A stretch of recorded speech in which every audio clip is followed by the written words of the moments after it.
Welcome to Tastefully Nerd Sports, the show where we talk all things nerd, Like fantasy. and all things sports, Like football. and all things both. Like fantasy football. I'm Alex G. And you can call him Green. And I'm Alex G. You can call him Gonzo. And today's episode is on injury bugs. Game on. Alright, let's get into it.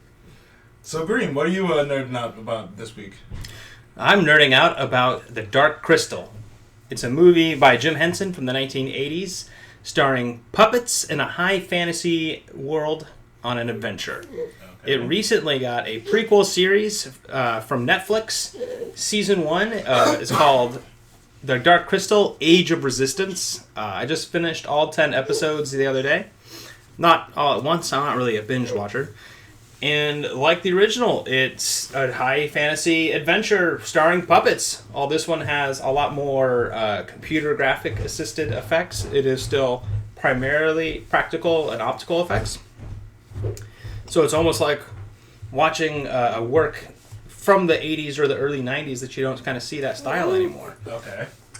I really enjoy it. My big problem with the original was the main characters are a fantasy race called Gelflings, which are kind of like small elf people, and I thought their movements were too obviously puppets based in the original. I think they would have been better if they had cast actors in costumes, although I understand the technology might not have been there. And I have to say, in the new one, they look much more convincing. Still pretty obviously puppets. I still think, especially with the Lord of the Rings doing such a good job with the Hobbits, that actors in costumes and forced perspectives probably would have been the better way. I know a lot of the fight scenes are kind of wonky in that respect. You could tell that they're using the camera movements to simulate a lot of movements that the characters aren't really that capable of doing. But the plot is, for the Age of Resistance, is surprisingly nuanced. After watching the first few episodes, I kind of assumed it would fall into the normal prequel problem, having seen the original movie, that you kind of know how it all turns out. Mm-hmm. But I have to say, about the halfway point in the show, they start throwing a lot of curveballs in at you, and even if you do know the end point, they definitely keep you guessing on how they get there. And so it keeps you grabbed. It does. It keeps you engaged. I would recommend that if you haven't seen the original and you're interested in watching the new show, don't watch the original. Watch the new show first. Okay. Interesting. Yeah. So. It definitely has more coming, because the first 10 episodes does not leave you right to where the movie starts. So I'm excited to see the rest. My wife turned me on to the show. She was a big fan of Jim Henson's Creature Workshop, and she was a decent fan of the original movie, but she loved this show, and she said it's kind of like Game of Thrones for puppets. Okay. Wow. Game of Thrones for puppets. So yeah, I can imagine how that would go down. She's never seen Game of Thrones, so I guess she's going off of secondhand accounts of how the show is. But there is a main character that looks kind of like a puppet Daenerys. Ooh. Yeah, and there is, at least, especially in the first half of the show, there's a lot of intrigue at court and backstabbing, conniving characters. And for a PG show, surprisingly violent and willing to kill main characters off. Matter of fact, if this was not a show starring puppets, it would definitely have to be a PG-13 show. At least, some of the deaths are kind of gruesome. Because, it doesn't really matter when it's just puppets. Exactly. Felt flies everywhere. Yeah, felt everywhere. It's not really realistic. So many puppeteer hands were hurt in the filming of this action sequence. No. But I really enjoy it. That's what I've been nerding out about. I love the world it creates. There is a tactical strategy RPG game for the Nintendo Switch based on this series. I haven't played it yet, but I'm going to, because I really want to dive further into the Dark Crystal universe. I'm waiting for a Legend of Zelda style action-adventure game or a tabletop D&D style role-playing game in this setting, because I think that would do the quest, the sort of epic quest nature of the plot more justice. But for right now, I heartily recommend Netflix's Jim Henson's The Dark Crystal: Age of Resistance. I will definitely be checking it out. All right then, Gonzo, what are you nerding about this week? Okay, I'm nerding out about this new manga I've been reading called Dr. Stone. All about the horrors of petrification. So, this boy named Senku, right? He has dedicated his life to science. And he wants to make his own rocket, fly to the moon, and discover what else this world has to offer. He gets cut short because all of a sudden, him and his best friend, they're walking down the street and a blue light flashes, almost, nuclear bomb style. Mm-hmm. And everything, instead of exploding, starts just turning to stone from, fingertips to, everything else. And as he's looking, he sees everyone, before him start turning to stone. And also, right before this phenomenon happened, like the day before, there happened to be birds that would just fall out of the air completely encased in stone. No one knew what was going on. Gnarly. Right? So this starts to happen, and he's like, okay, I've got to figure this out. I've got to be the one to save humanity. Because if this is happening here, this is probably happening in a lot of other places. Who's to say this isn't happening to the whole world?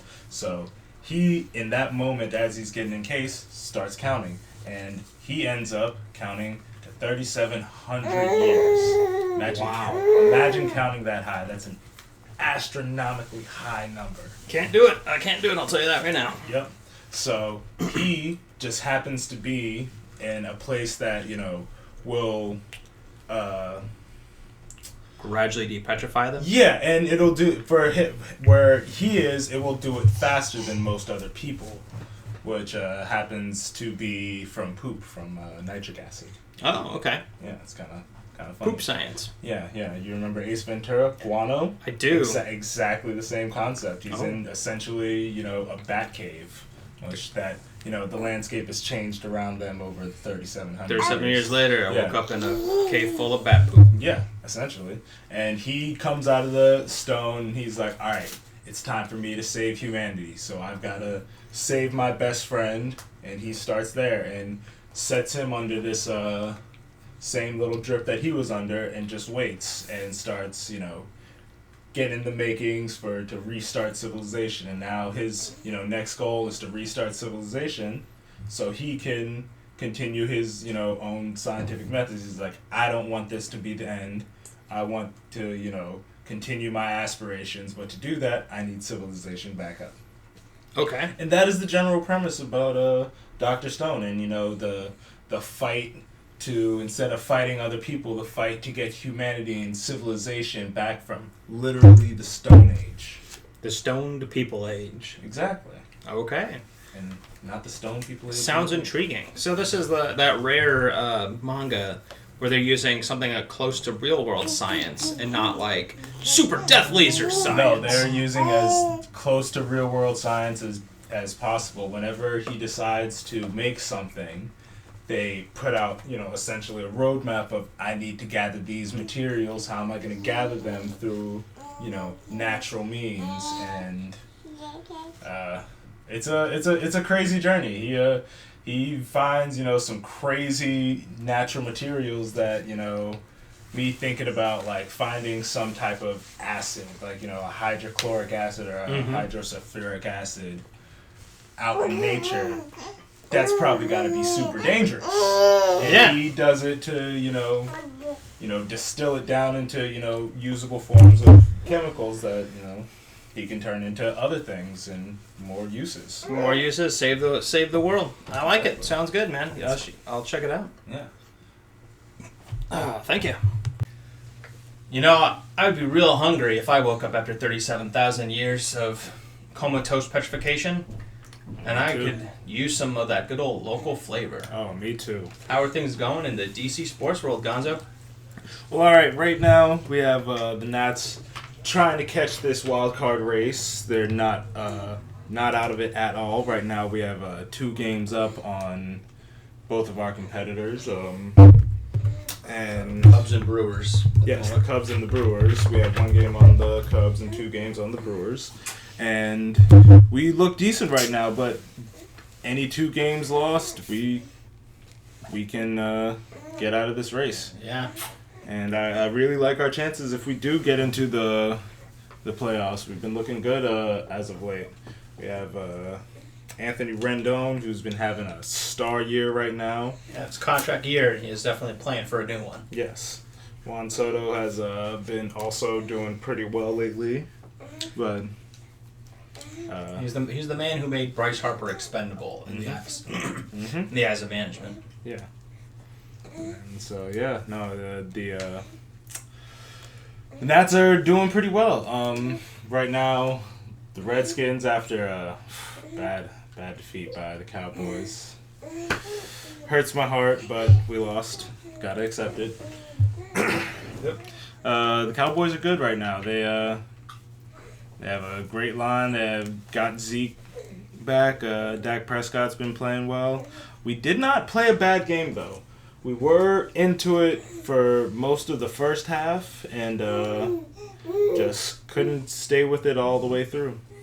Yeah, it's kind of story of week 1. Also, you were in it the first half and then just couldn't finish. Yeah, just problems finishing right now. Though Adrian Peterson did get reactivated. He broke Jim Brown's record in rushing touchdowns, and now he is number 5, and he is 3 touchdowns away from Walter Payton, which he should get that very soon. Absolutely. Next 2-3 games tops, I would expect. I mean, you're playing the Bears, right? Yes. That's a good defense. Let's say within 5 games, he should be number 4 on the list. I'm gonna go on the optimistic side and go 3. See you, Adrian Peterson. Nice. So you're optimistic. Are you optimistic about your chances against the Bears? I'm not sure. We gotta play better. We gotta find our defense played, well. 31 points on us. We can't do much against a high-powered offense like that. But I do believe we have a chance. Yeah.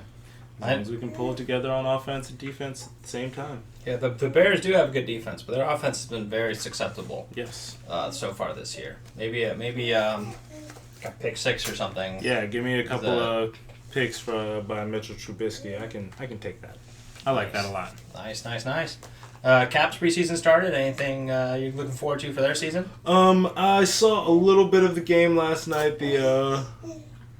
What was it, St. Louis game? Yeah, St. Louis Blues. Yes, St. Louis Blues. Watched only a little bit of it, but one thing I do know, talking to my hockey expert, he knows who he is.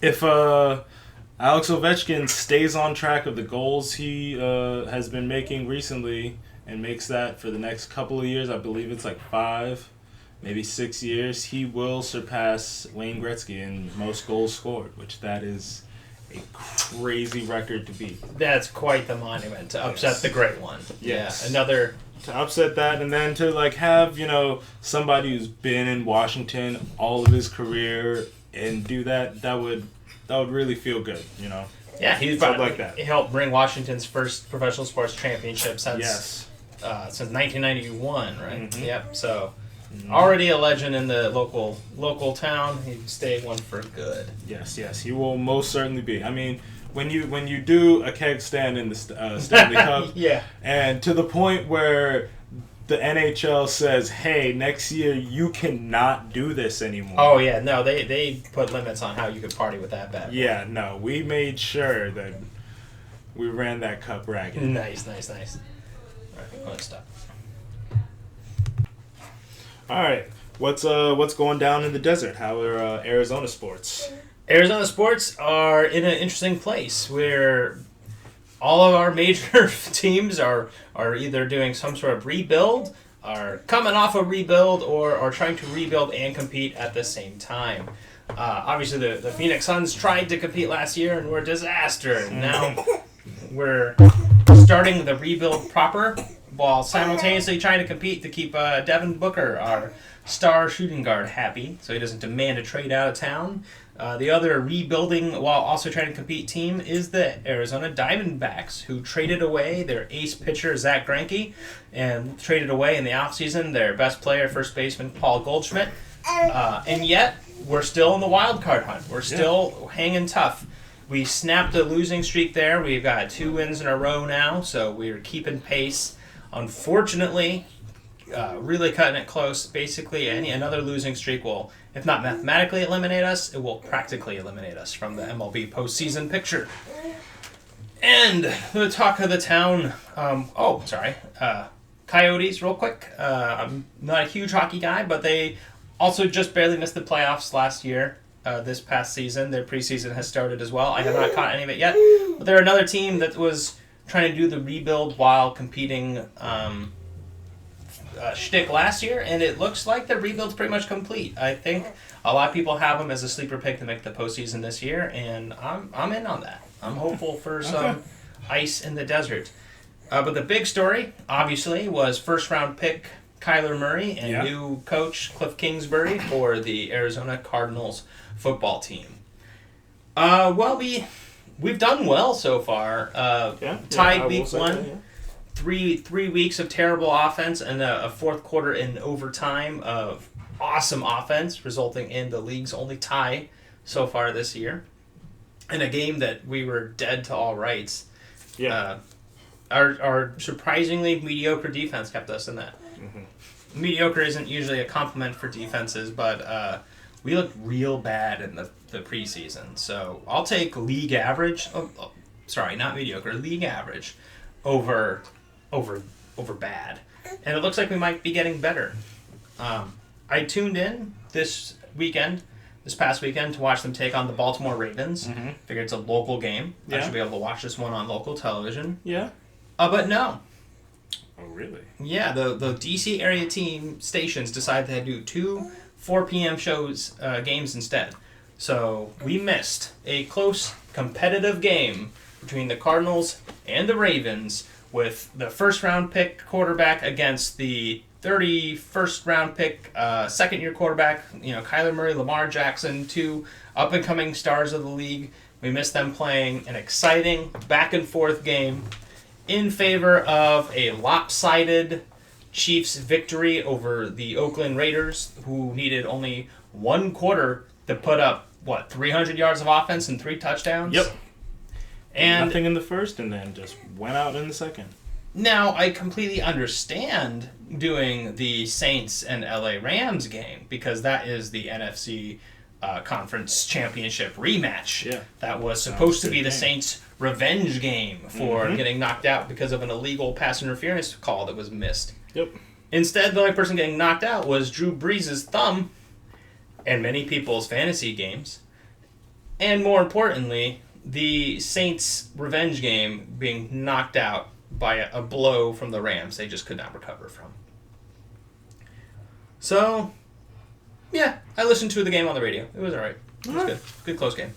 We're playing the Carolina Panthers this week. Speaking of injured quarterbacks, Cam Newton might not be able to play, so we might go against his backup, Kyle Allen. Yeah. And I don't know, Panthers have looked real shaky this season, so I think we can get our first win here. Yeah. Well, all right. Sounds like there are a lot of injured quarterbacks out there. Well, good thing we have the right guest for this segment. Let me introduce Dr. Green Thumb. Hey, welcome, thank you. It's just Dr. Green. I work on thumbs. I'm not named Thumb. Sorry. It gets confusing all the time. I don't want to hear from Cypress Hill's lawyers. Man, thumbs. Well, we were just talking about one of my clients, Drew Brees, had a torn thumb ligament. I had to take care of it in my Los Angeles office. Had to sew that right back up. He's permanently given a thumbs up now. Wants everyone to know that things are going to be A-okay, eh? Oh, yeah. Yeah. But thankfully, you know what? Some people say it's a rough economy, but my business is booming because, like Drew Brees, a lot of these QBs, they're getting busted. We're going to start with the beginning. Nick Foles, hero of a Super Bowl, went down with a broken clavicle. That's a shoulder for you normal people. So he can't be the hero of South Beach this year. Tyreek Hill got hurt in the clavicle that same game, but I don't deal with wide receivers. Last time I did, I took care of Antonio Brown. He never paid his bill, just like he never paid the bill for that painter that he hired and then allegedly sexually harassed. I don't deal with wide receivers no more. But between games, Sam Darnold got mononucleosis. Womp womp. Apparently, he was still in high school. I didn't know that. I was surprised that any adults got mono. I subscribed him bed rest and plenty of alone time to take care of it. Big Ben Roethlisberger out with an elbow injury. We're going to have to do surgery. Initial estimates are it's probably a UCL tear. That's another ligament. That's my thing. Thumbs and ligaments, especially thumb ligaments, that's my thing. So we're going to have to do some Tommy John surgery on Big Ben. He got hurt like a baseball pitcher, throwing balls too hard. Yep. Oh boy. Sam Darnold was replaced by Trevor Siemian. Sorry. Everyone's favorite quarterback that looks like your stepdad. He got taken out of a game with a torn ankle ligament. Again, I like ligaments. That's what I do. Poor guy can't walk straight. That's okay, because we got him healing up just fine. But other people who can't walk straight, Cam Newton. He's got a hurt ankle. We don't know if it's a ligament, so I'm not that excited yet. But the word on the street is he will not be able to go this Sunday That's what I heard.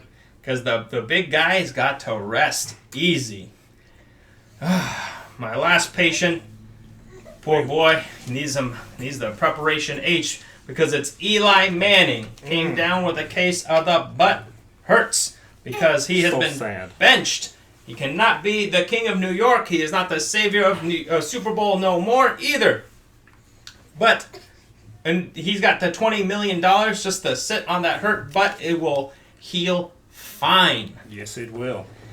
All right, thank you guys. I got to get back to taking care of my baby. You might be hearing him throughout the episode. Apologies, but at the same time, you're welcome. Everyone loves cute babies. That they do. Thank you, Dr. Green Thumb.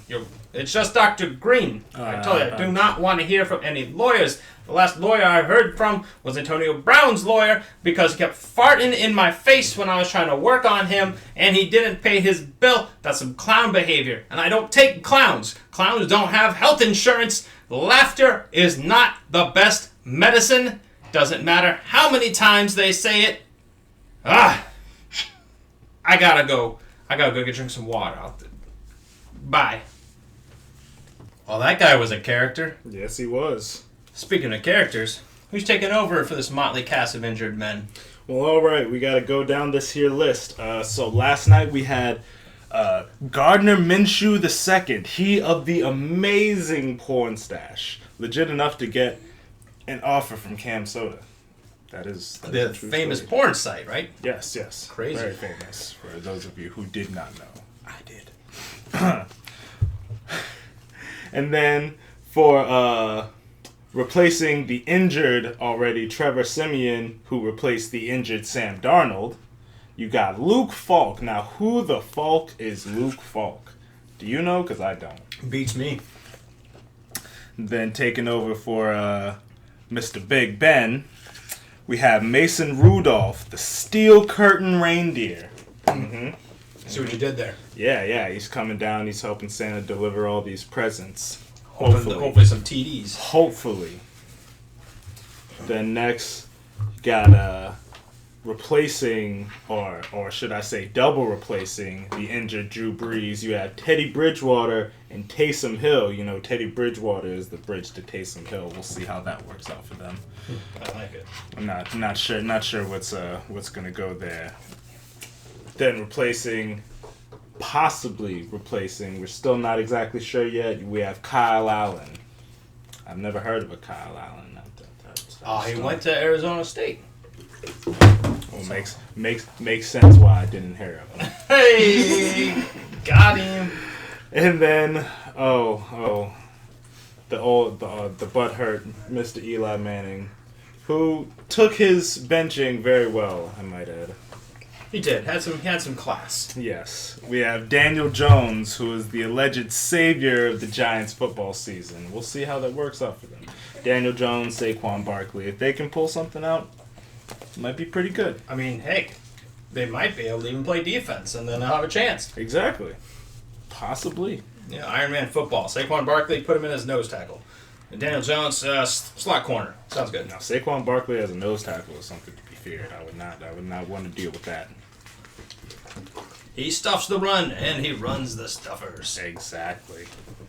Now, so any of these guys any good? We got some stats for them.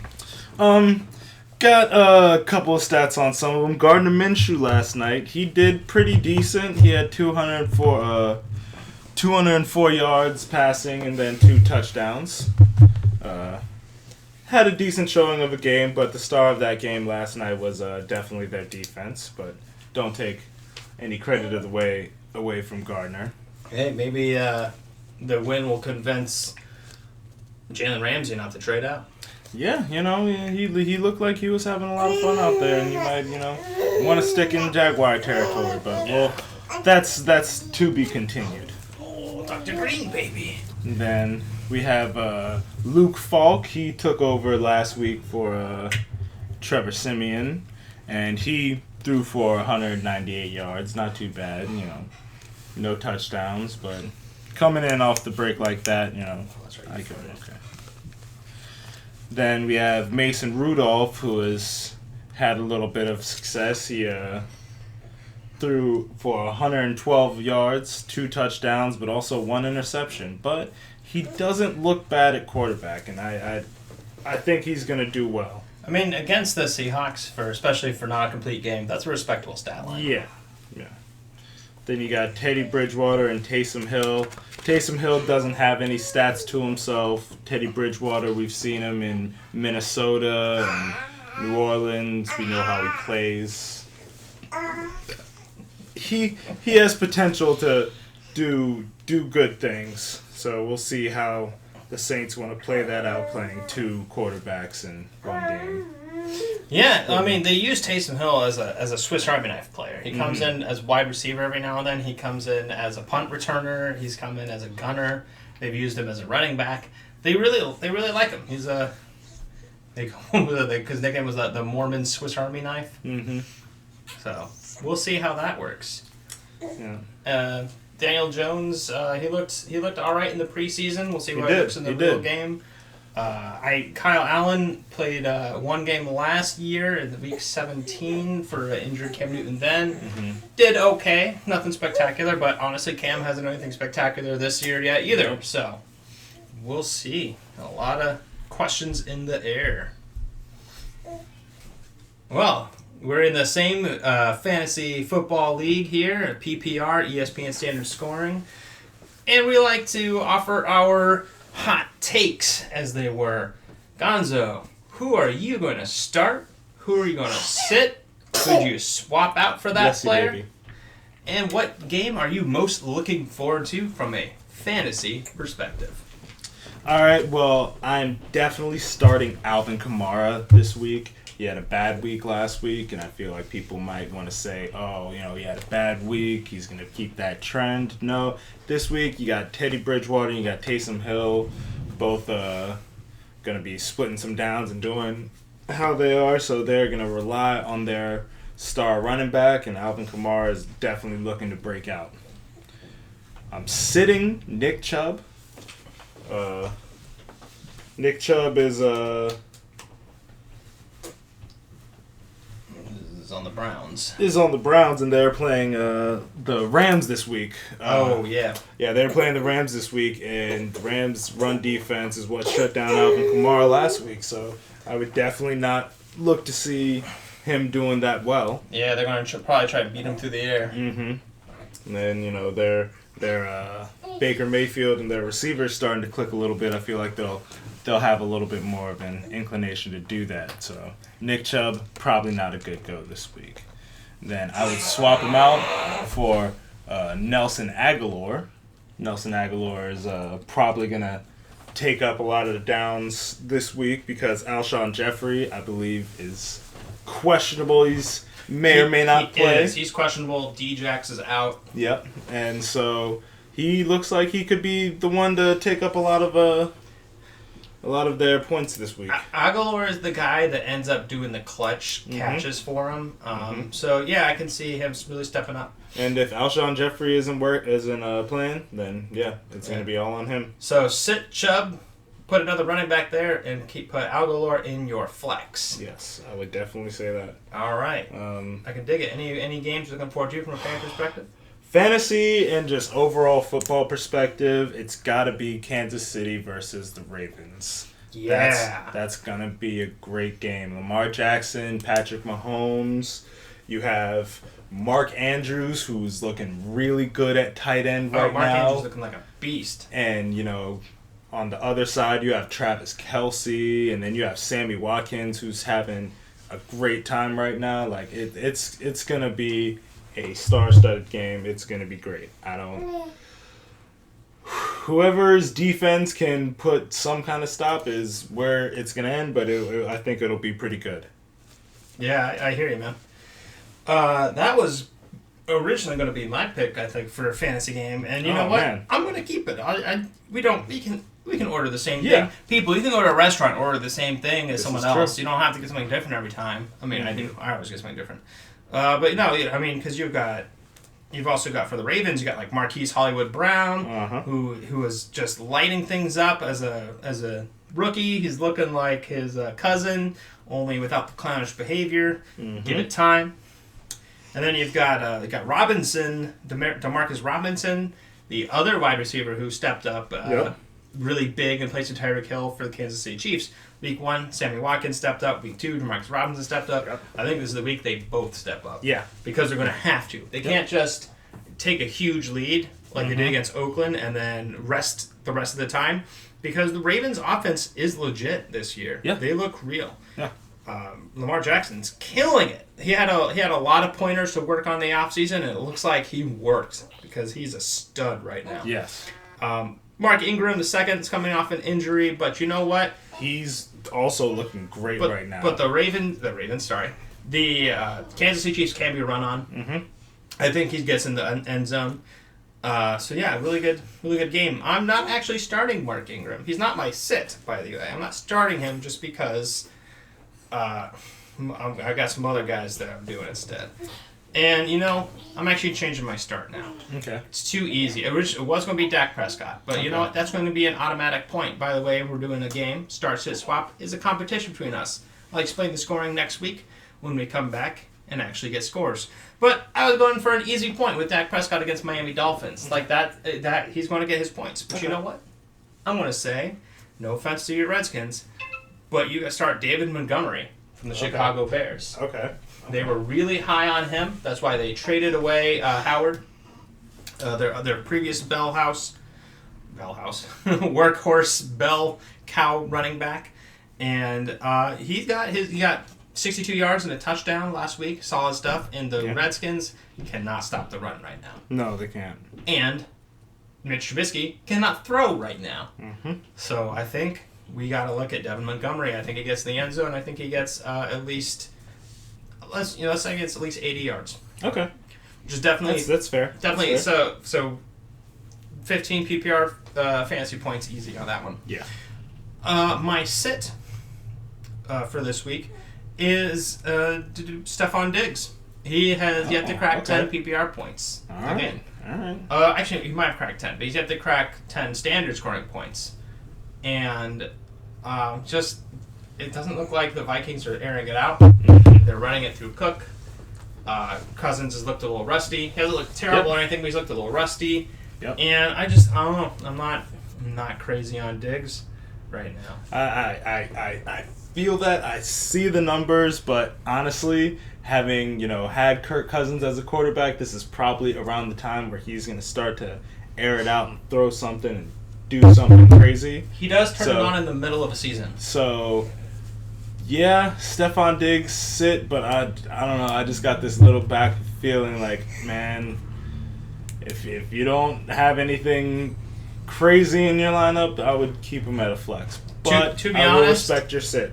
You're probably playing him if you have him. Yeah.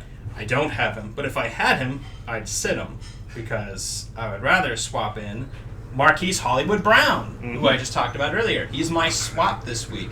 He has yet to do less than 16 points in PPR. He doubled that week 1, although that was against the Dolphins, so you can easily double whatever your points normally would be. Yeah, he's my swap. So, starting David Montgomery, I'm sitting Stephon Diggs, and I'm swapping in Hollywood Brown. All right. Those are good. Yep. And then we're both looking forward to this game. How'd you do in the league, by the way, this last week? This last week I didn't do all that well. I just realized I had 3 tight ends, and that caused me a circus. And they're all decent start tight ends. Evan Ingram for the Giants, Mark Andrews for the Ravens. I hadn't really noticed him getting points yet, but this week he got. Last week he got torched 25. the Cardinals. And then I by had the way, Greg Wilson. bit of free advice: start your tight end against the Cardinals. Yes. We've been bad against tight ends for years, Yes. and we still are.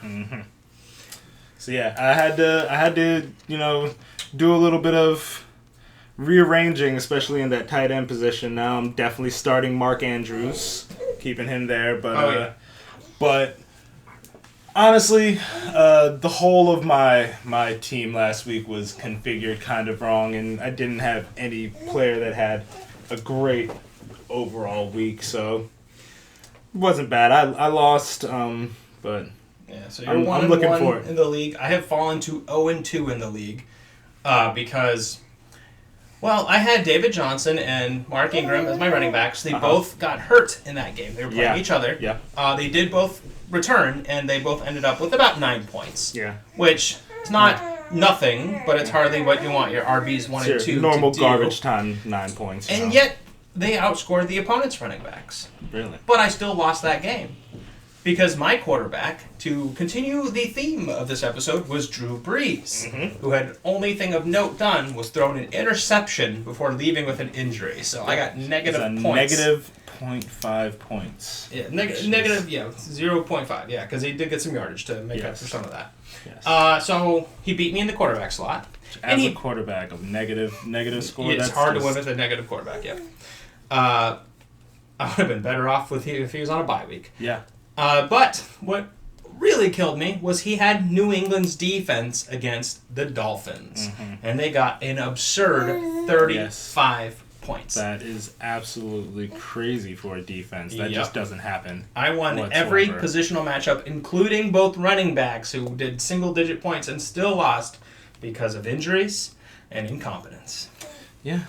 It happens sometimes. Yeah, that's the second week and the random craziness that we deal with the fantasy football. It happens. Hopefully we can pull out some wins this week. I'm projected to win right now. Same.